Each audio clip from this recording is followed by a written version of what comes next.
Dictation 100 शब्द प्रति minute start होगा 5 सेकंड बाद।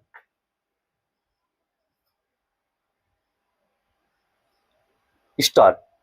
युद्ध को प्रायः सुरक्षा, सम्मान और राष्ट्रीय स्वाभिमान के आवरण में प्रस्तुत किया जाता है, मगर इसके परिणामों के पीछे छिपी सच्चाई अत्यंत विचलित करने वाली होती है।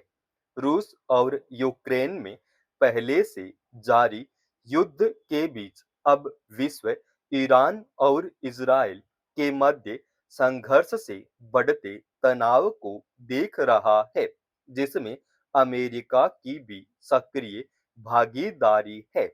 वार पलटवार की विभीषिका से यह स्पष्ट हो जाता है कि आधुनिक युद्ध सीमाओं तक सीमित नहीं रहता, बल्कि उसकी आंच रिहायशी इलाकों तक पहुंचती है।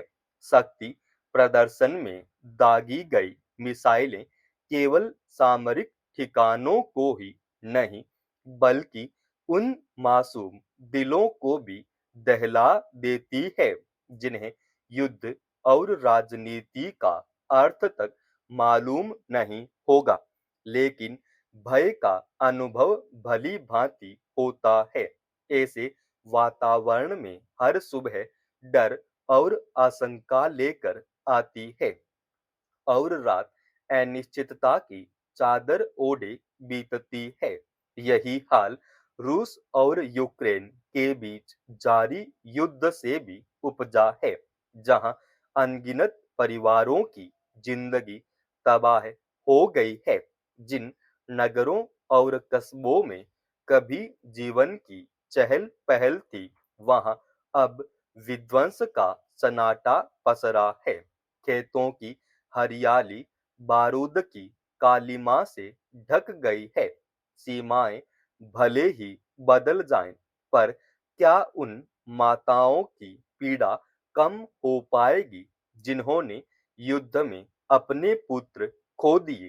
क्या कोई राजनीतिक उपलब्धि उस मासूम बचपन की भरपाई कर सकती है जिसकी पाठशाला विस्फोटों की गूंज में खो गई? युद्ध की राख केवल इमारतों को नहीं ढकती, बल्कि वह विश्वास, स्थिरता और भविष्य की उजली संभावनाओं को भी धूमिल कर देती है।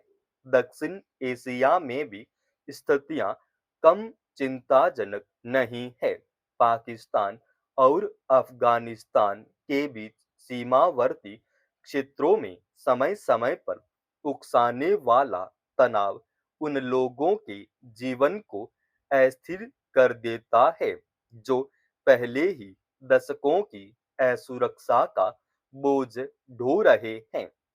निर्णय चाहे राजधानी के गलियारों में लिए जाएं, लेकिन उनका प्रभाव उन गांवों में महसूस होता है जहां लोग केवल शांति, रोजगार और सम्मानजनक जीवन की आकांक्षा रखते हैं।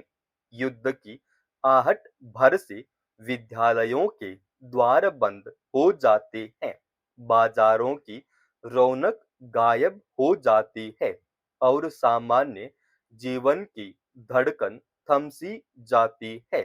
विश्व के विभिन्न हिस्सों में फैलते इन संघर्षों की एक समान तस्वीर है। घोषणाएं, चेतावनियां, सैन्य जमावड़ा और अंततः कराहती मानवता। हम रणनीति और सुरक्षा की चर्चा करते हैं, मगर क्या हम उन भूखे बच्चों की आंखों में झांकते हैं जो सहायता शिविरों में भोजन की प्रतीक्षा करते हैं? क्या हम उन खाली कक्षाओं की निष्पदता सुनते हैं जहां कभी सपनों को आकार दिया जाता था? युद्ध केवल प्राणनाशक ही नहीं होता, बल्कि यह भविष्य की संभावनाओं को भी निगल जाता है। वह शिक्षा को बाधित करता है, स्वास्थ्य सेवाओं को जर्जर कर देता है और आने वाली पीढ़ियों के भविष्य को अंधकार एवं अनिश्चितता की गर्त में धकेल देता है। हर वह जीवन जो युद्ध में समाप्त होता है, वह मात्र एक आंकड़ा नहीं होता, बल्कि उस दास्तां की कहानी बयां करता है जो अपने पीछे तबाही के निशान छोड़ जाती है।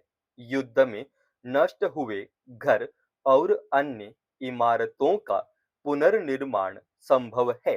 अर्थव्यवस्थाएं समय के साथ संभल सकती है, मगर खोए हुए संबंधों की रिक्तता कभी नहीं भरती। जिस बच्चे ने अपने माता पिता को खो दिया हो, उसके लिए युद्ध किसी राष्ट्र की विजय या पराजय नहीं, बल्कि उसके अपने संसार का अंत है। उसके जीवन में न तो कूटनीति के किसी तर्क का कोई मतलब है और न ही शक्ति संतुलन की भाषा का महत्व। वहां केवल समृद्धियों की पीड़ा और भविष्य का धुंधलापन ही नजर आता है।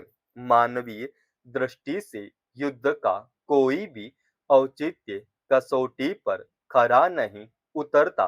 अस्पतालों में कराहते घायल विस्थापितों के अस्थायी शिविर, स्वच्छ जल और खाद्यान्न के लिए संघर्ष, ये सब उस कठोर यथार्थ की तस्वीरें हैं जिन्हें अक्सर राजनीतिक विमर्श से ढक दिया जाता है। युद्ध की वजह से आने वाली पीढ़ियां केवल खंडहरों की विरासत नहीं पाती, बल्कि वे मानसिक आघात, असुरक्षा और अविश्वास का बोझ भी साथ लेकर चलती है। उनका बचपन खेल के मैदानों में नहीं, बल्कि भय की छाया में बीतता है। क्या हम उन्हें ऐसा भविष्य सौंपना चाहते हैं? शांति को प्रायः आदर्शवाद कहकर उपेक्षित कर दिया जाता है, मानो संवाद और संयम दुर्बलता के प्रतीक हों, मगर वस्तुतः शांति ही सबसे बड़ी शक्ति है। प्रतिशोध की तुलना में संवाद ज्यादा साहस मांगता है और आक्रमण की अपेक्षा समझौता अधिक परिपक्वता को दर्शाता है।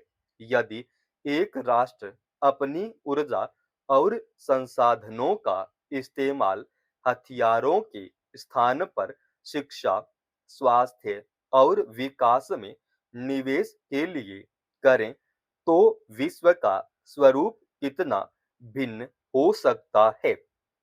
सहयोग की भावना अविश्वास की दीवारों को तोड़ सकती है और सह अस्तित्व की चेतना स्थायी स्थिरता का मार्ग प्रशस्त कर सकती है। जब हम ईरान तथा इजराइल और संयुक्त राज्य अमेरिका के बीच बढ़ते तनाव को देखते हैं, जब रूस और यूक्रेन के संघर्ष की पीड़ा को सुनते हैं, जब पाकिस्तान और अफगानिस्तान की सीमाओं पर अस्थिरता की आहट महसूस करते हैं, तब हमें स्वयं से यह प्रश्न अवश्य करना चाहिए कि क्या इन युद्धों ने मानवता को कुछ दिया है? यदि उत्तर केवल आंसू, भूख, विस्थापन, बिछोह और तबाही हो, तो जाहिर है कि दुनिया को इंसानियत के लिए अपनी सोच की दिशा बदलनी होगी। समाप्त। दोस्तों, रोजाना ऐसे ही एडवांस डिक्टेशन के लिए चैनल को आप अभी सब्सक्राइब कीजिएगा और आज के इस डिक्टेशन का पीडीएफ फाइल हमने हमारे Telegram channel study with H Swami पर डाल दिया है। जिसका लिंक इसी वीडियो के डिस्क्रिप्शन में डाल रखा है।